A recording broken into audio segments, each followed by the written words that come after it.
Our eldest son, who now lives in Brooklyn, New York, came home to South Dakota for vacation recently and commented on the contrast of city life with that of rural prairie.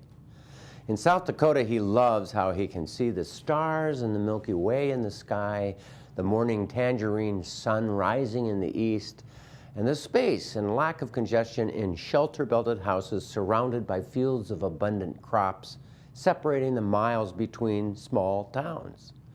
Homegrown tomatoes here have even prompted him to name South Dakota in August as Tomato Christmas. It's so different than life in the city, he says. The tall buildings with city lights on all night long wash out the stars. Usually the sun is up for hours before it's seen. Sidewalks are full of people rushing to and fro at almost every hour. Towns have filled and merged such that there are no open spaces between them. And aside from parks, there are too few growing places in the city.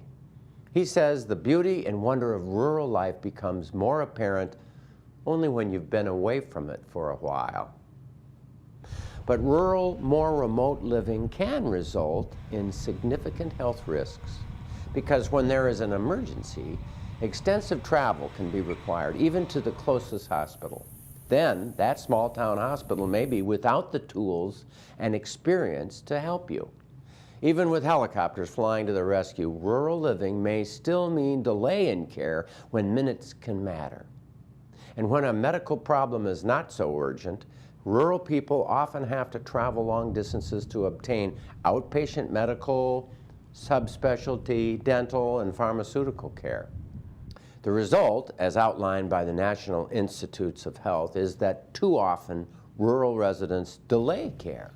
Problems become more serious, and higher rates of chronic disease occur. In addition, with farmers' potential exposure to chemicals, excessive dust, and dangerous motorized farming equipment, farming is rated the second most dangerous profession, just behind mining. But e-electronic connectivity, like the e-intensive care unit and e-emergency room, communicating health information between small rural hospitals and more urban specialty centers, has made the risks less.